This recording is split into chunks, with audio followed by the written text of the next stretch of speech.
The silver ship appeared in Earth's orbit without warning. It was 2087, and humanity had just sent its first colony ships to Mars. The strange vessel hung in space like a shining needle, twice the size of the largest human spacecraft. Admiral Jack Pearson stood on the bridge of the U.S. Defender, staring at the view screen. His weathered face showed no fear, only curiosity. Beside him, Susan Miller adjusted her diplomatic uniform, her blonde hair pulled back tightly. "They're hailing us again," said Lieutenant Ben Howard from the communications station. Jack nodded. "Put them through." The screen flickered, revealing a tall, blue-skinned being with 4 eyes arranged in a diamond pattern. Its voice came through the translator with a metallic quality. "Humans of Earth, we are representatives of the Galactic Council. We come in peace and wish to welcome you to the greater community of spacefaring species." That had been 3 days ago. Now Jack and Susan sat in a large chamber aboard the alien ship, surrounded by beings from 27 different worlds. Some looked almost human, while others defied description. The blue-skinned aliens, who called themselves the Zinthuri, seemed to be in charge. "Earth sits in a strategic location," explained Sorvex, the Zinthuri ambassador. He pointed to a holographic map of the galaxy. "Your solar system guards a natural hyperspace junction that connects 3 spiral arms." Susan leaned forward. "We had no idea our location was special." "Most young species don't," said a small, frog-like alien with bulging orange eyes. "The Zinthuri didn't either, when we found them 10,000 years ago." Jack noticed how the Zinthuri ambassador's skin darkened slightly at this comment. "The Council offers Earth protected status." Sorvex continued, changing the subject. "You will receive technology, trade opportunities, and defense from hostile forces." "What's the catch?" Jack asked bluntly. The chamber grew quiet. The aliens looked at each other. "Direct, aren't they?" whispered a floating jellyfish-like creature. Sorvex's 4 eyes blinked in sequence. "In exchange, Earth must follow Council regulations. Ship sizes are limited. Certain weapons are forbidden. Resource extraction requires permits." Susan frowned. "That sounds like you're making us a client state." "A protected species," corrected Sorvex. "It is for your safety and the stability of the galaxy." Later, back on the Defender, Jack paced the small conference room where Earth's delegation had gathered. "They're treating us like children," he said. Susan studied the treaty terms on her tablet. "We don't have much choice. Their technology is centuries ahead of ours." "Is it?" Jack stopped pacing. "Did you notice their warships? The designs make no sense." Greg Martinez, the chief engineer, nodded eagerly. "I've been studying the scans. Their ships are advanced, but small. Much smaller than they could be, given their tech level." "It's like they're deliberately limiting themselves," Jack mused. 1 month later, Earth's governments reluctantly signed the protection agreement. The public celebrated first contact, but military leaders worried about the future. In a secure underground facility beneath the Rocky Mountains, President Sam Rogers met with his advisors. "We have 5 years before the next council inspection," he said. "What can we do in that time?" Jack placed a data drive on the table. "I've been studying their ship designs. The Zinthuri and the other council races build small, specialized vessels. They seem afraid of constructing anything massive." "Why?" asked the president. "I'm not sure," Jack replied. "But I think we should find out. And while we're learning, we should consider our options." Susan, now appointed as Earth's official liaison to the Council, smiled thinly. "There's an interesting clause in the agreement. Species may build defensive capabilities proportional to perceived threats." "And who determines what's proportional?" asked the president. "We do," Susan replied. "At least initially." Jack's eyes gleamed with an idea. "Then perhaps it's time humanity showed the galaxy how we respond to being underestimated." In orbit around Jupiter, away from prying eyes, engineers began drawing up plans for something the galaxy had never seen before. 5 years passed since first contact. Earth had changed. Cities now had alien visitors walking their streets. New technologies helped clean the air and heal the sick. But not everything was peaceful. Susan Miller walked quickly through the curved hallways of the Galactic Council's space station. Her face showed worry. Next to her, Jack Pearson's military uniform stood out among the colorful robes of alien diplomats. The Mecteri ships crossed into our outer solar system again yesterday, Jack said quietly. Third time this month. Susan nodded. That's why we're here. They entered a large round room where Exor Full, the New Syntheri representative, waited. His blue skin had dark patches of age, and his 4 eyes blinked slowly. Ambassador Miller, Admiral Pearson. What brings humans to the council chamber today? Asked Exor Full. Susan stepped forward. The Mecteri are testing our borders. We've sent warnings, but they ignore them. We need council help. Sorful waved 2 of his 3 hands dismissively. The Mecteri are merely curious. They mean no harm. Their ships have weapons ready, Jack said. That's not curiosity. That's threatening behavior. The alien diplomat's eyes narrowed. Perhaps Earth is being too sensitive. New species often worry too much. Jack felt his anger rise but kept his voice calm. Earth will defend itself if needed. With what? Exor Full laughed, a strange bubbling sound. Your ships are small and few. Council regulations limit your vessel sizes. Susan gave a small smile. Actually, we've been studying the protection agreement. Section 42 states that species may build defensive capabilities proportional to perceived threats. A minor clause, Coerful said. It means small adjustments to existing ships. It doesn't specify that, Susan replied. The exact words are defensive capabilities proportional to perceived threats. Earth perceives the Mecteri as a significant threat. After leaving the council chamber, Jack and Susan walked to their small ship docked at the station. He didn't take us seriously, Jack said. No, Susan agreed. But we got what we needed. Official record of our complaint and their dismissal. Back on Earth, in a sealed underground room, they met with President Sam Rogers and his top advisors. The room had no windows and no electronic devices except for a secure computer system.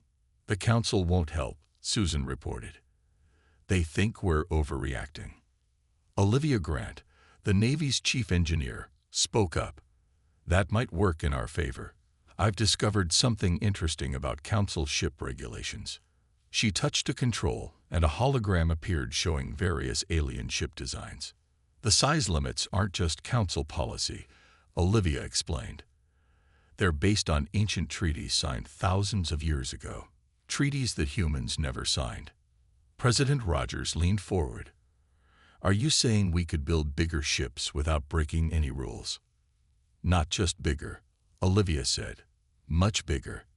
The council races have convinced themselves that large warships are inefficient and dangerous. But my calculations show otherwise. Jack smiled. They've forgotten how to think big. We haven't. The president stood up. I'm authorizing Project Leviathan, effective immediately. We'll build a dreadnought unlike anything the galaxy has seen.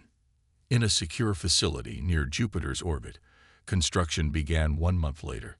Supplies moved secretly from Earth and Mars to the distant shipyard. Engineer John Carter reviewed the designs with Olivia Grant as they floated in the control room overlooking the massive empty dock. 7 kilometers long, John whistled. That's 50 times larger than the biggest council warship. Olivia nodded. We'll need resources from the asteroid belt and beyond.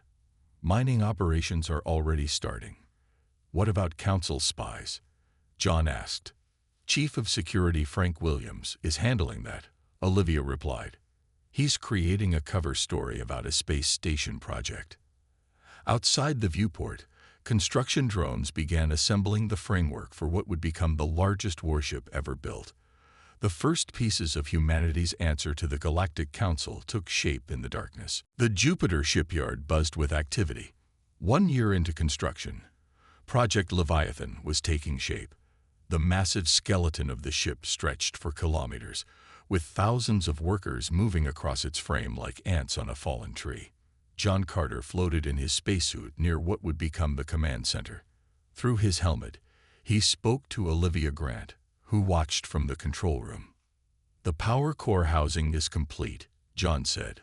"We're ready for the reactor installation next week." Olivia studied the plans on her screen. "Good. We're still on schedule. Have you solved the shield problem?"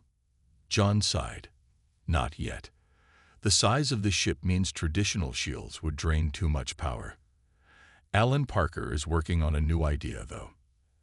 Alan Parker was the head scientist for Project Leviathan. He had spent months studying the alien technology Earth had received from the Council. In his lab beneath the ice of Europa, Jupiter's moon, he made a breakthrough.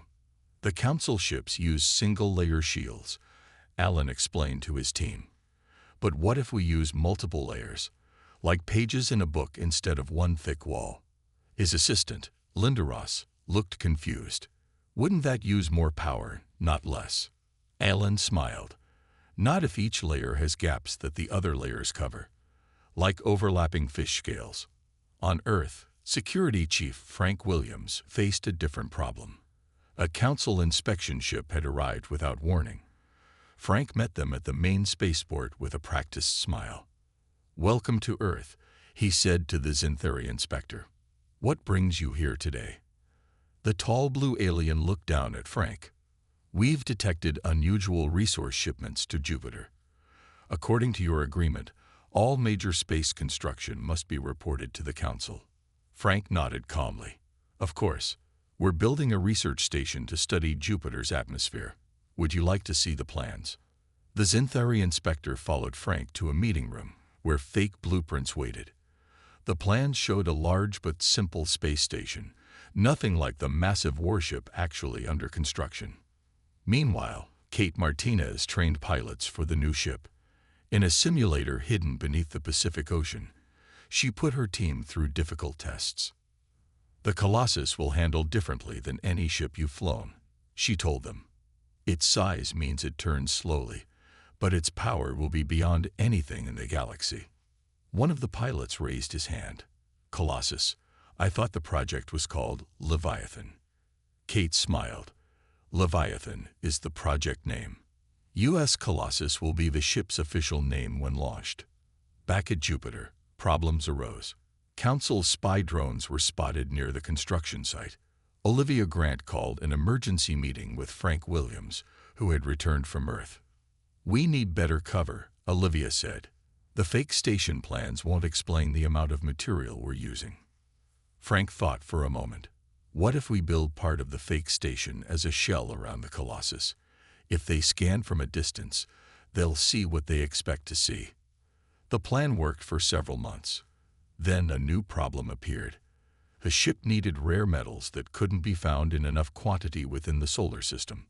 "We need to mine the outer asteroid belt," John told President Rogers during a secure call. "But that will be hard to hide." The president looked worried but determined. "Do what you must. I'll have Susan create a diplomatic distraction." Mining ships spread across the asteroid belt. Their unusual activity caught the attention of not just the Council, but also the Mecteri. 3 Mecteri scout ships approached a human mining operation near Neptune. Chief Engineer Olivia Grant received the alert while inspecting the Colossus's nearly complete engine room. "The Mecteri are getting bolder," she told John Carter.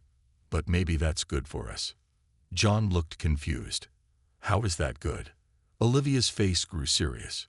"The more aggressive they get, the more justified our Dreadnought becomes. We're building this ship because we need it, not because we want to break Council rules." Above them, through the uncompleted hull, Jupiter loomed large. The gas giant seemed to watch over the growing warship like a protective parent. Susan Miller stepped off her shuttle onto the gleaming floor of the Council's main space station. 2 years had passed since Project Leviathan began. The massive ship was now half complete, and keeping it secret grew harder each day. Susan smoothed her formal diplomatic uniform and put on her most pleasant smile. Her job today was simple but difficult: distract the Council's attention while Earth continued building its giant warship. Ambassador Miller, what a surprise, said Exor Thol as she entered the grand meeting chamber. We did not expect Earth to send its chief diplomat without notice. Susan bowed slightly. The pleasure is mine, Representative Exor Thol. Earth wishes to discuss new trade agreements and cultural exchange programs. As she spoke, her assistant quietly gave data tablets to representatives from each major council species. The tablets contained proposals for art exchanges, student programs, and trade deals for Earth goods that were becoming popular among aliens. These are interesting proposals, said a small, furry alien from a world called Vetrax. Especially these coffee beans your people grow. They produce a most pleasant feeling in our kind. While the council members discussed the proposals, Commander Paul Davis, disguised as part of Susan's security team, slipped away. His real mission was to gather intelligence on council military capabilities. Paul made his way to a public viewing area that overlooked the station's docking bays. He pretended to admire the view while his special contact lenses recorded everything he saw. Impressive, aren't they? Said a voice beside him.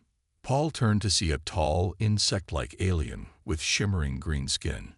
The council warships, the alien continued. I am Minister Kraz of the Pellerin Confederation. You must be from Earth. Paul nodded, trying to hide his surprise. Commander Davis, I'm with Ambassador Miller's security detail. Kraz made a clicking sound that Paul's translator didn't catch. Security, yes. But you look at our ships with the eyes of a military man, not a bodyguard. Paul tensed, wondering if his cover was blown. Do not worry, Kraz said quietly. The Pellerin remember what it was like to be the newcomers. Not all council species feel the same way about humans. Back in the meeting chamber, Susan was deep in negotiations when an alarm sounded. A Xanthari officer rushed in. Mecteri ships have crossed into restricted space near the human system, the officer announced. They claim to be pursuing pirates, but they are very close to Earth's border. Susan stood up immediately. This is exactly what we've been warning you about. The Mecteri grow bolder each month. Thorthol looked annoyed. We will send a diplomatic message asking them to withdraw. A message? Susan's voice rose slightly. While they sit at our doorstep with armed ships. On Earth, President Rogers received news of the Mecteri incursion from a secure communication link. He immediately called the head of Space Forces. Is the Colossus ready if we need it? He asked. The general shook his head. No, sir. At least another year before weapons systems are operational. The president frowned. Send what ships we have to meet the Mecteri. Don't fire unless fired upon, but make it clear they need to leave. Near Jupiter, work on the Colossus continued at full speed. John Carter and Olivia Grant watched as the massive gravity weapons were installed along the ship's spine. These could destabilize a small moon, John said, looking at the technical readouts. Olivia nodded. Let's hope we never need to find out. Their conversation was interrupted when Frank Williams entered the control room, his face grim. The council is sending an inspection team, he announced. They want to verify our research station story. They'll be here in 3 days. Olivia looked through the viewport at the enormous warship. Even with the fake shell they had built around parts of it, there was no way to hide something so massive. We need more time, she said. The ship isn't ready to reveal yet. Frank smiled slightly. I have a plan, but we'll need Captain Amy Nelson's help. They can inspect our facilities, just not the right ones. 3 years after Project Leviathan began, the U.S. Colossus was nearly complete. The massive ship hung in space near Jupiter, hidden behind the moon Callisto. Captain Amy Nelson stood on the bridge, watching as technicians tested the control systems. All stations report ready for power-up sequence, said her first officer, Bill Hayes. Amy nodded. Begin the test. Throughout the 7-kilometer length of the Colossus, systems came to life. Lights flashed across control panels. The giant engines hummed as they charged for the first time. Power levels at 40% and holding steady, Bill reported. Before Amy could respond, Frank Williams rushed onto the bridge. Council inspection ship just entered Jupiter's orbit. They're demanding access to our research station. Amy turned to her communications officer. Tell them we're having minor technical difficulties. We'll receive them in 2 hours. Frank led Amy to a private room. The decoy station is ready. We've stationed our people there who know what to say. And the Colossus? Amy asked. We're moving it to the dark side of Callisto. With engines cold and systems offline, they shouldn't detect it. On Earth, President Rogers addressed the United Nations. The time had come to reveal the truth. For 3 years, we have kept a secret, he said to the gathered world leaders. Today, that secret is ready to be shared with humanity and the galaxy.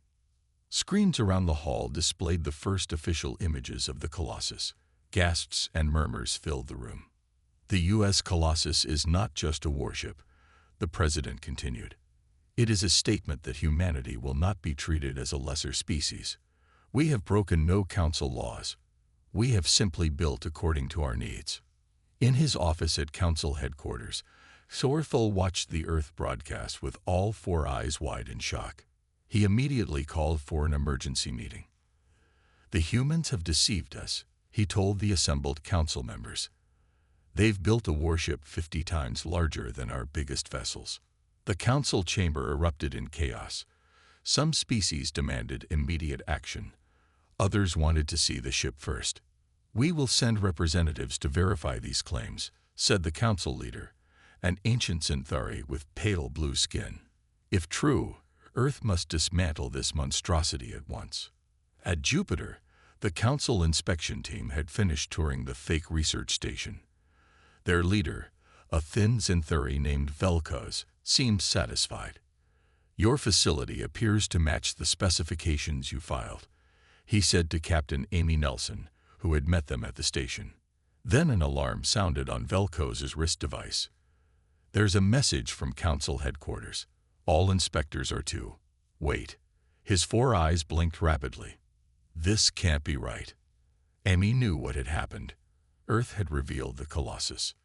Perhaps you should see our actual project, she said calmly. The inspection team followed her to a viewing room. Amy pressed a button, and the wall became transparent. Outside, the massive form of the Colossus moved from behind Callisto, its size dwarfing the inspection ship. Vel'Koz staggered back. Impossible. No species builds ships this large. It violates all council norms. But not council law, Amy replied. We never signed your ancient treaties. On the Colossus Bridge, John Carter and Olivia Grant watched as the final weapon systems came online. All tests complete, John reported. The ship is fully operational. Olivia smiled with pride. 3 years of work. Was it worth it? Before John could answer, a message arrived from Earth. President Rogers appeared on the main screen. The council has demanded we dismantle the Colossus, he said. Their representatives are on their way to formally deliver the order. What should we do, sir? Asked Amy, who had returned to the bridge. The president's face was serious but determined. Captain Nelson, you are to take the Colossus on its maiden voyage. Destination: Council Headquarters. The U.S. Colossus moved away from Jupiter, its massive engines glowing blue against the blackness of space. Captain George Thompson had taken command for this critical mission. A decorated veteran, he stood calmly on the bridge as the giant ship prepared for its first jump through hyperspace. All systems ready, Captain, reported Kate Martinez, now serving as his second in command. George nodded. Our orders are clear. We go to council headquarters, but we do not fire unless fired upon. This is a show of strength, not a declaration of war. The crew watched nervously as the countdown began. No human ship this large had ever attempted a hyperspace jump. Jump in 3, 2, 1. The stars stretched into lines, and the Colossus vanished from the solar system. At council headquarters, panic spread as news of the human Dreadnought's approach reached them. Defense systems activated. Smaller warships moved into protective formations. The human vessel will arrive in 20 minutes, announced a Centauri officer in the council's command center. Sorthol paced nervously. Are our weapons locked on their expected arrival point? Yes, but our scans suggest their ship is so large our weapons may not be effective. Susan Miller entered the command center with Commander Paul Davis. They had been ordered to return to the Council station to help prevent a conflict. Ambassador Miller, Shorthal said coldly, "Your species has violated the spirit of Council law." Susan remained calm. "We've violated no laws, only expectations. The Colossus comes in peace. A ship that size is not peaceful," Kexorthal replied. "Neither is pointing weapons at our arrival point," Paul noted. Before Thorfall could respond, alarms sounded. An officer shouted, "Multiple Mecteri warships just jumped into the system. They're attacking the Zintheri colony world of Finar." On the main screen, they watched as 20 Mecteri ships fired on the defenseless colony. Millions of Zintheri civilians lived there. "Our defense fleet is too far away," said the Zintheri military leader. "Venar will fall before they arrive." In that moment, space twisted near the station, and the Colossus appeared. It dwarfed every other ship in the system, its silver hull reflecting the light of the nearby sun. George Thompson assessed the situation quickly. "Mecteri ships attacking a civilian world. How far is Venar from our position?" 2 minutes at full speed, sir," Kate answered. George stood up. "Set course for Venar. Weapons online, but hold fire until my command." On the Council station, everyone watched in shock as the massive human ship changed course away from them, heading toward the Mecteri attack instead. "What are they doing?" Exor Thol asked. Susan smiled slightly. "Showing you who we really are." The Colossus reached Venar in under 2 minutes, its engines pushing it to speeds that seemed impossible for a ship its size. It positioned itself between the colony and the Mecteri fleet. "Mecteri vessels, this is Captain George Thompson of the Earth ship U.S. Colossus. Cease your attack on this civilian world immediately." The Mecteri commander laughed over the communication channel. "One ship, even a big one, can't stop 20. "This isn't just a big ship," George replied calmly. "This is humanity's answer to bullies." He turned to his weapons officer. "Target their weapon systems only. Minimal power." The Colossus fired. Despite using just a fraction of their capability, the ship's gravity weapons tore through the Mecteri shields like paper. 5 enemy ships lost weapon systems instantly. "Second volley. Target their engines," George ordered. Again the Colossus fired. 7 more Mecteri ships drifted powerless. The Mecteri commander's voice had lost its confidence. "This is impossible. No ship has this kind of power." "Final warning," George said. "Retreat now, or we will be forced to destroy your remaining vessels." The Mecteri ships turned and fled, jumping away into hyperspace. On the colony below, Zintheri looked up in wonder at the enormous human ship that had saved them. Children pointed at the sky where the Colossus hung like a new moon. Back at Council headquarters, the command center was silent. Everyone had watched as the human Dreadnought had effortlessly defeated a fleet that would have challenged their own best ships. "It seems," Susan Miller said into the silence, "that we need to talk about humanity's place in the galaxy." The Council chamber was packed. Representatives from all 27 member species sat in their designated areas. At the center stood Admiral Jack Pearson, representing Earth. The U.S. Colossus floated outside the station, visible through the large viewing windows. "This emergency session will come to order," announced the Council leader. It had been 2 days since the Colossus saved the Zintheri colony. The mood in the chamber was tense but different than before. Some species looked at the humans with fear, others with respect, and some with curiosity. Swordfall stood to speak first. "The humans have violated Council traditions by building a warship of unprecedented size. They must dismantle it immediately." Murmurs filled the room. Jack waited calmly for his turn.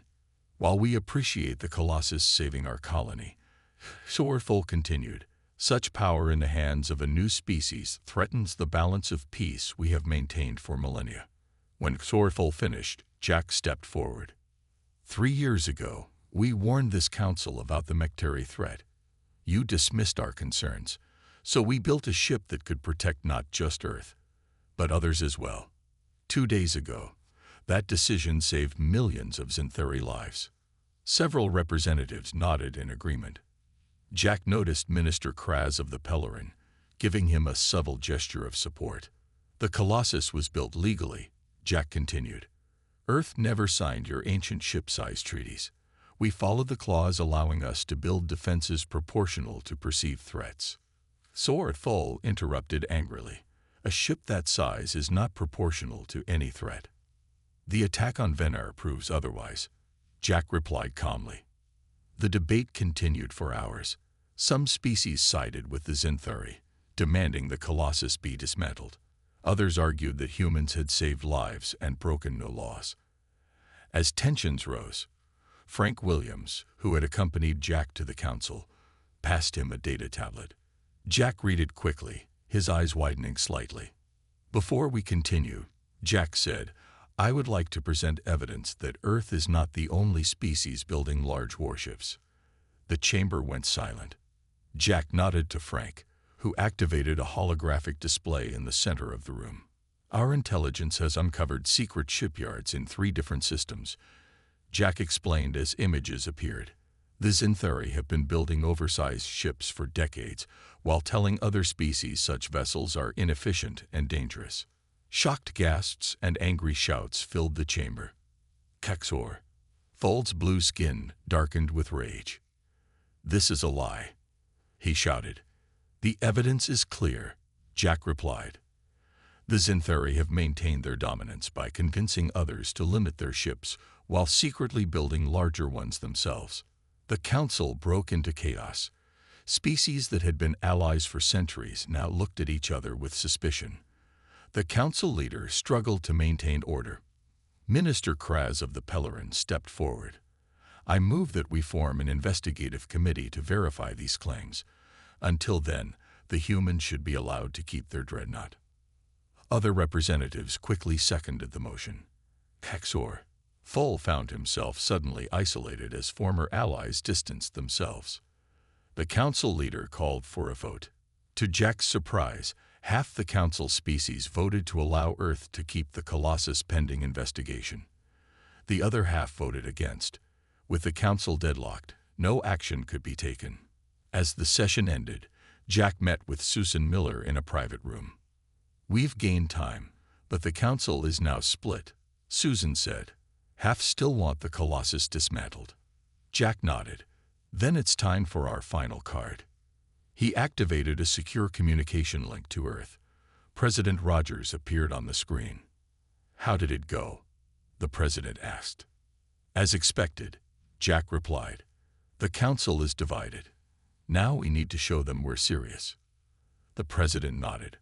I understand. I'll give the order. After ending the call, Jack turned to Susan. The president is authorizing the release of information about Dreadnoughts 2 and 3. Susan's eyes widened. Are they really ready? Jack smiled. No, but the council doesn't know that. All they'll know is that Earth has begun construction on 2 more ships, each larger and more powerful than the Colossus. Outside the window, the massive form of the Colossus reflected the light of a distant sun, a silent testament to humanity's determination to be treated as equals in the galaxy. 6 months passed. The Galactic Council chamber looked different now. New seats had been added to the circle, including one marked with Earth's symbol. Admiral Jack Pearson sat there, wearing a formal uniform with new insignia, showing his position on the Council's Military Advisory Committee. The investigation into secret shipyards had confirmed everything. The Xanthari had indeed built oversized warships while enforcing size limits on others. 3 more species were found to have done the same. The scandal had changed everything. This council session is now open, announced the new leader, a Pellerin named Kraz. The previous Xanthari leader had been forced to step down. Jack looked around the chamber. Susan Miller sat nearby, now officially recognized as Earth's primary ambassador.